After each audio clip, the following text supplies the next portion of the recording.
Hello and welcome to the big kickoff with Betfred, your one-stop shop for the best tips and predictions from the Racing Post. Today we're going to be talking Premier League and the relegation markets, all in the company of Mark Langdon, Glen and Kevin Campbell. Chaps, great to see you.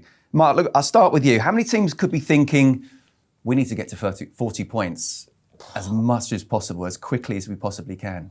It's probably half the league. Even somebody sort of, I suppose, successful last year as Sheffield United, Chris Wilder's not going to get ideas above his station. Burnley had, by their standards, a really strong season last year. Again, Sean Dyche will be thinking, might not even be 40, might even be sort of 36, 37, but outside of sort of the obvious sort of big six, and then probably, Wolves and Leicester and Everton, I reckon the rest of them are probably thinking, let's just stay up. As a first target, they may not all say that, when they're trying to sell some season tickets later on in the year when fans are allowed to come back. But, when they're having their sort of meetings with the CEOs and stuff like that, that will be the first target for at least half the league. There are a lot of teams that are thinking, let's make sure we stay up first and then see what happens. 100%. I think that is the key for 2/3 of the Premier League, to be honest with you, because it's a king's ransom to stay in the Premier League. Now, these clubs, especially with what's gone on, with no fans in, being able to secure that money will secure your future. So it's going to be a really interesting Premier League this year. And with the transfer market going a little bit longer, I think we're going to see clubs start to get a bit tetchy come that nearer October. You think they'll be spending? I think they will, because other clubs are going to be spending. Jono, how do you see it? I mean, before we talk specific on clubs, again, the numbers, what are we thinking about? How many could be involved? Yeah, I think it's probably 10 clubs that want to get to that, that safe barrier as quick as possible. And then, like you said, after that, now let's see how far we can push it and go as far as we can. But it's one of those tricky ones, because there's probably 4, maybe 5 teams now that would take 16th. It's just about securing that. Like you say, you go back first day from pre-season, the manager won't necessarily tell anyone outside the room, but it's all about survival. And then if you can improve on that, then it's a bonus. So I think as the season goes on, the numbers filter down, of course. And I think by the time we get to, the final third, I reckon it'll be between 6 clubs. Let's talk about the promoted clubs first. Who do you feel are in real trouble? Who do you feel actually might be okay here?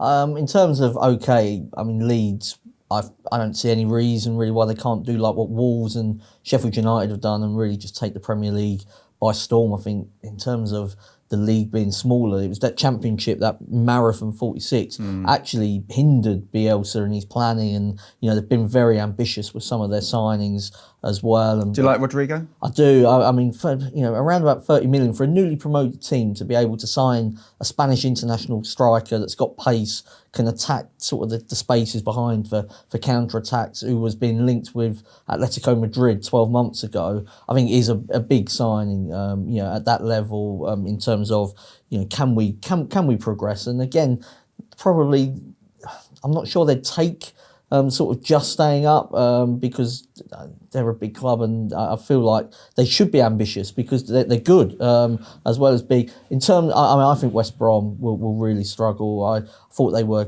quite fortunate to go up in the end. Rely a lot on Pereira for creating chances. I'm not sure their defence is good enough to keep teams out, and I've got question marks over who's going to score their goals in the Premier League as well. Fulham, I'm undecided on them. I feel like there's probably, Kevin was talking about, some business to be done. Where they won the playoffs, it's harder for them because it took them longer to know, when they were going to be in the Premier League. They're the team that I think if they make the right signings, could stay up. And if they don't, then they'll go down. I think it really is important for them in terms of transfers. The next month, absolutely crucial. I mean, they spent over £100 million 2 years ago and still went down, didn't they? But as Mark rightly says, from a playing point of view, they've got less time to recover. So less time off. It's a very condensed season. How do you see them doing it under Scott Parker? He did a fantastic job in getting them up in the first place. I like Scott Parker. He's a great player and he's proved himself as a manager, getting them up. But I just think this is going to be such a difficult season for Fulham. I fear for them, to be honest, because I think they're a good group of players. And if they could get that man Mitrovic going, I think that's really going to be the key. Recruitment and being able to get him scoring a lot of goals. If he can score a lot of goals, they might have a chance. Why didn't it happen for him 2 seasons ago in the Premier League? I just thought that they bought players for players' sake. It wasn't geared to, it's going to be geared to Mitrovic or geared to another striker. They just bought the Seri and all these guys to come in. But I don't think there was a real game plan to what they were doing. But now that they've come back up, can Scott Parker recruit the right players and get them moving forward? Because I think how they start is going to determine whether they stay in the division or not. But, I'm really fearful for them. What about you, Jono? How many of the 3 teams that have gone up you feel could go down? I think Leeds will have enough. And I think they could be one of the surprise packages, not as well as Sheffield United, but somewhere where they could be safe quicker than we expect.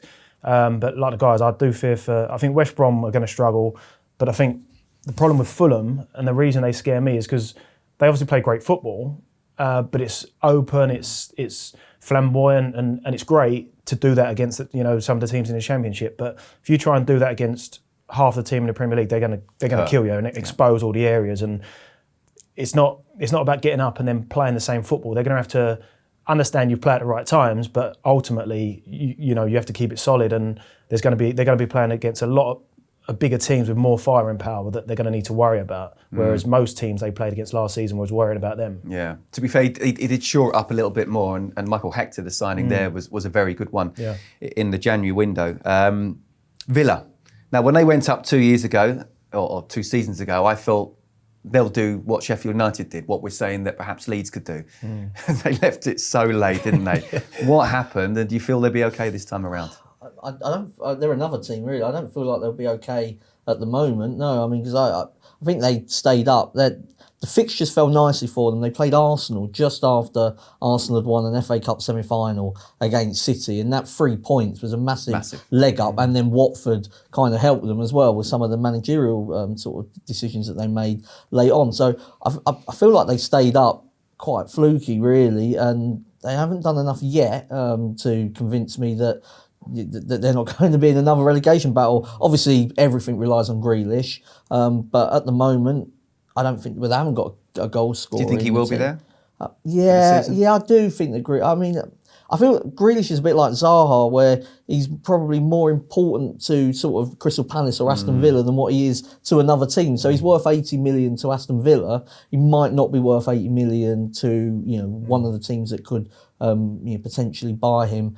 The whole season, I think, just relies on Grealish, and I don't like that when you are, one injury away from being in a complete crisis. So, I mean, at the odds, I would probably go for Villa to go down ahead of Fulham, but it's probably not much between those two. Jono, our old team, West Ham, 5th from bottom. They've got Newcastle, Arsenal, Wolves, Leicester, Spurs, Man City, and Liverpool, their first 7 games. Oh my God. That Newcastle game. That's not far off from how they finished. That opening game against Newcastle was crucial, isn't it, to get 3 points on the board? Well, yeah. With the names following that, yeah, for sure. But typical West Ham, they'll end up going to beat up their teams. That's the problem. Whenever they're favourites for a football match is when they lose or they underperform.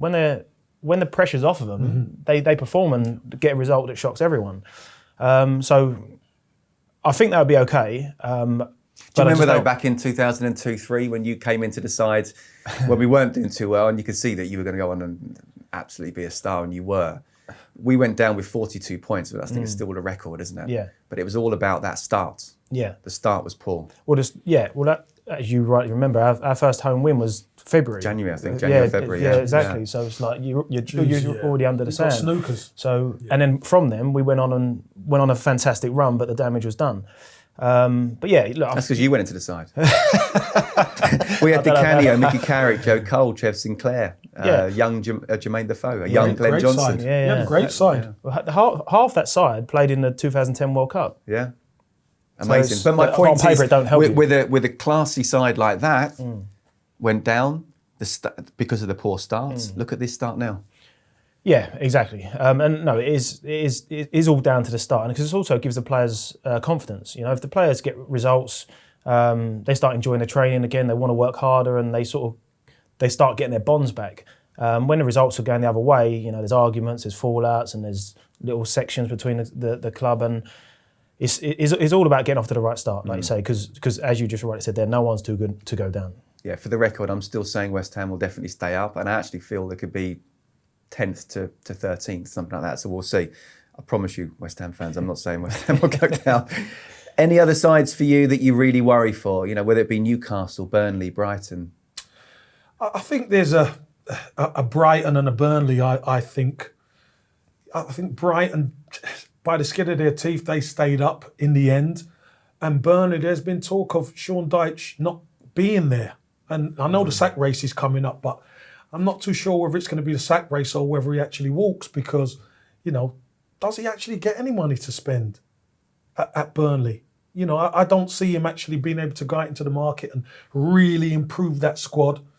And, you know, he does a fantastic job from within. But I think it's really difficult for Burnley to keep going to the well and drawing water all the time. You know, they've got away with it all so far, but Watford couldn't do it in the end. Bournemouth couldn't do it in the end. It happens. It catches you in the end if you don't invest properly, and maybe this is the year. Talking of not investing properly, Newcastle would be my shout in that one. I mean, you know, it started talking about Mbappe and Neymar when there was talk of the Saudis, and you know, bringing in Jeff Hendrick, who's a decent Premier League player, but the fans are really unhappy. In terms of last season, they were like bottom of a couple of the key metrics, you know, but like possession they were way down on, expected goals they were last, and they scored a lot of set piece goals that might be difficult to carry on. It feels unsustainable. Sort of the points that they picked up, they would be my shout at a bigger price. But definitely. They need a striker. Yeah, Newcastle need a striker desperately. Someone who can get 15. You fit? I'm fit. I'll have a goal. And available. I'll have a goal. I'm very available.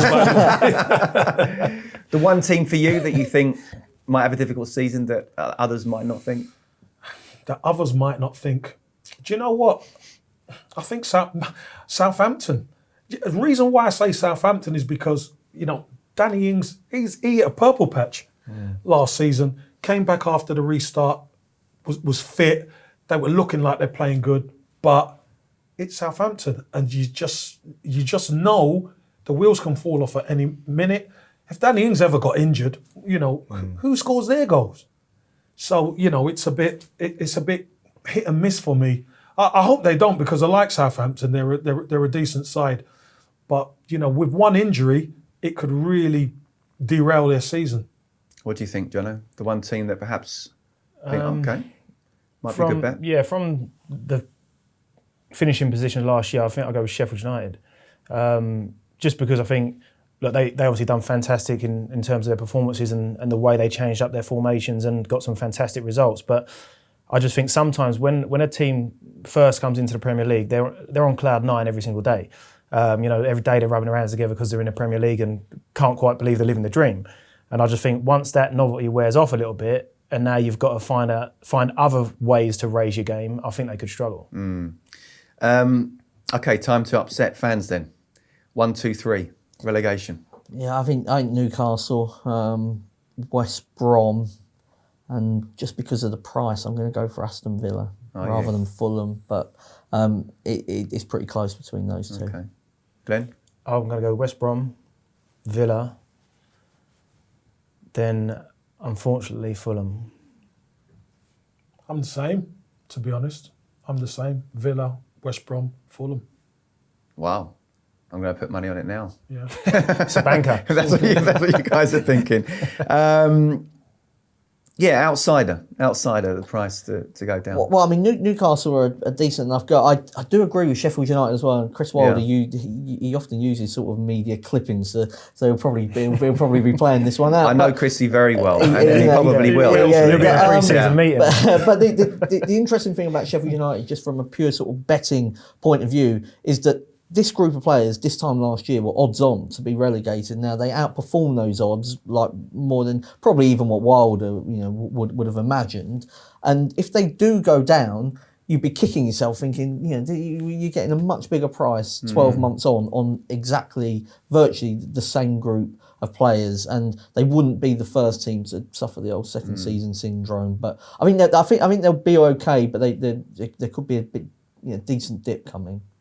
Okay, not a conversation we really want to be having, but it does happen a lot. The sack race. Who's most vulnerable for you? I've got two names in my head, and I'm not going to mention the two. I'm going to mention one. For me, it's Steve Bruce at Newcastle, solely because he doesn't know nobody knows what's happening at the football club. Will it be taken over? I believe there's, new people who want to come in and buy the club. The Saudis are still hanging around in the background just in case. And, if somebody invests large amounts of money, they want a manager that they want. And maybe Steve Bruce will get the sack because of it. So I'm going to say he did an amazing job last season, really, didn't he, when you think about it? He is a more than capable manager. But when people are spending fortunes to take these clubs, they'll want the glitz and glamour to be able to name their manager and, manager's my mate or whatever. Well, then the biggest thing is, will Mike Ashley sell? Because he's one of those where you don't meet his asking price, he's not going to sell, is he? Well, that's exactly my point. If these guys are going to come in and spend that money that Mike Ashley wants, they will bring in their own they're going to bring in their own people. And unfortunately, Steve Bruce might be the victim of, that change. You're not going to mention the other person? Who I was going to mention was, because the lads might be thinking the same as me. Okay. So I don't want to take their thunder. Right, okay. But if they don't mention it, I'll come back to you. I'll come back to you, I promise. Jono, can you read his mind?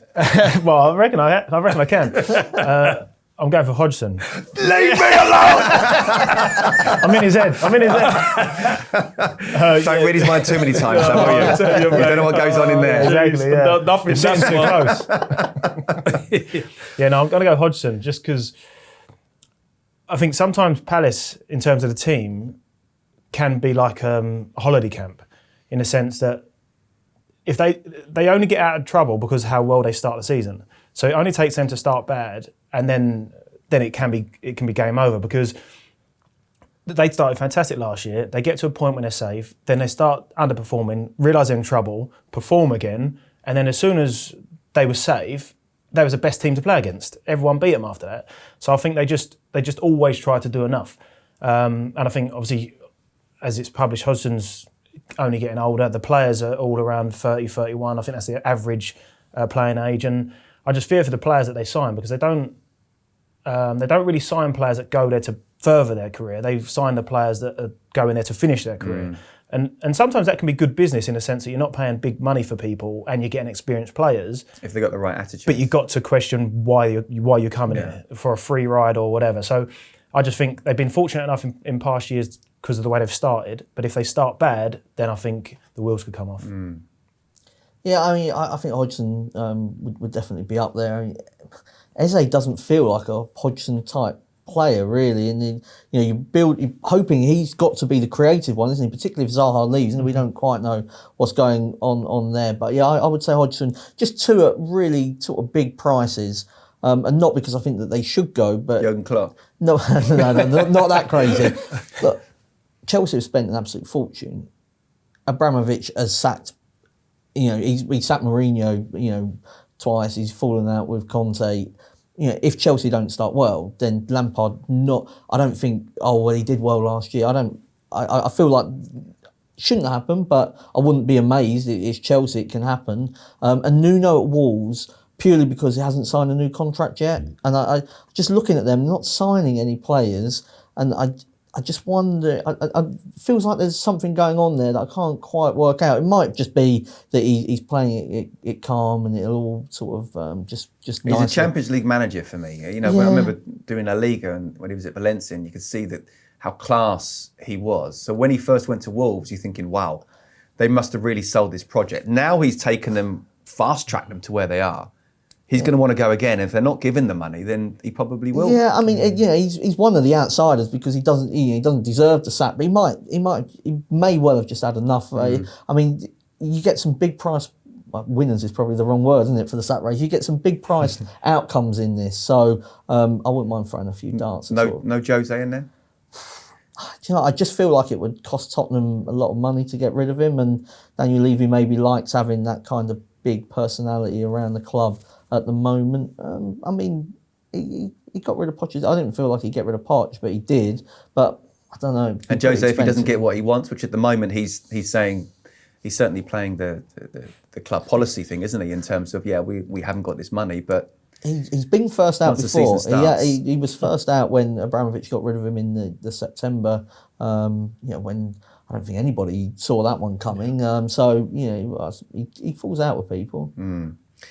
Top 10, who could break into the top 10 that perhaps you wouldn't necessarily think? I think Southampton. Southampton again. You've had them going down, you've had them now, you're in the top 10. You're asking me because if Danny Ings keeps himself fit, I think he's a difference maker for that football club. Now, scoring near on 20 goals, league goals in a season is huge for Southampton. Now, if they can get that production again next season and get other players to chip in, Redmond and stuff like that, I think they could definitely challenge for that top 10, 100%. Glen? I'm going to go for Leeds. Just because, like I said, that first season back in the Premier League, everyone's going to be on cloud nine. They're spending some money, which some of the other promoted sides can't do, or maybe not to that level. So I think, as a value bet, I think they could be the ones pushing on the 10th. You were thinking Leeds as well. Yeah. Explain your opinion on that, but also any others. Well, I mean, first of all, with Leeds, I mean, their sort of performances, to me, they look like a Premier League team in waiting a lot. I mean, they wasn't they just won the Championship. They were sort of really outclassing teams, and when they then played Arsenal at the Emirates in the first half, Arsenal were given the runaround. Arteta sorted it out at half time, but I look at somebody like Phillips, who's just got into the England squad, and I think he's a really good player. Ben White is a loss at centre half. Obviously, I mean, he's somebody that could play for England one day, but they brought in a German international in Koch from the Bundesliga. Rodrigo, I think, is an upgrade on Bamford. Bielsa loves Bamford, so it won't be easy necessarily for Rodrigo to get in, but he can play out wide. But it's just their squad's the issue, I suppose. But if they could cope in the Championship, I don't see any reason. I mean, you look at Wolves and Sheffield United, how comfortable they were, and we've mentioned like Burnley and Crystal Palace, a lot of teams in that middle area of the Premier League that really haven't got to be that good, I don't think, to sort of match them. I could see Leeds being top 10. The other one,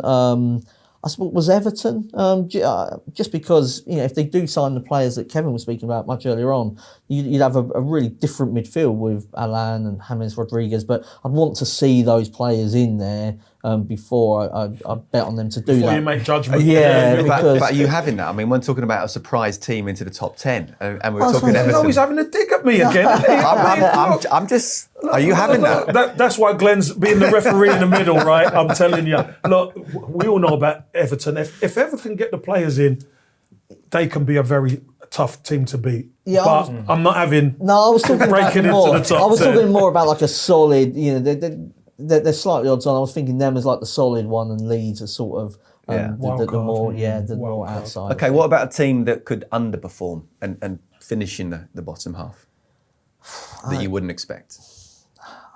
Everton. Everton are the ones if they don't sign the players. Wolves, for the reasons I mentioned, is not to do with the quality of the team. I think they are, outside of the sort of big six, even next best or the one after that. But it didn't feel like a great summer there at the moment. And Doherty left for Spurs, and it felt like quite a cheap sale for them for Wolves standards. So slight concern just about if everything's right behind the scenes, and I feel like Nuno's somebody that needs everything in place there. The other ones might even be a Leicester. Why'd you ask him first? It's too easy to read your mind, Kev. I'll pass on to Kevin for why Leicester.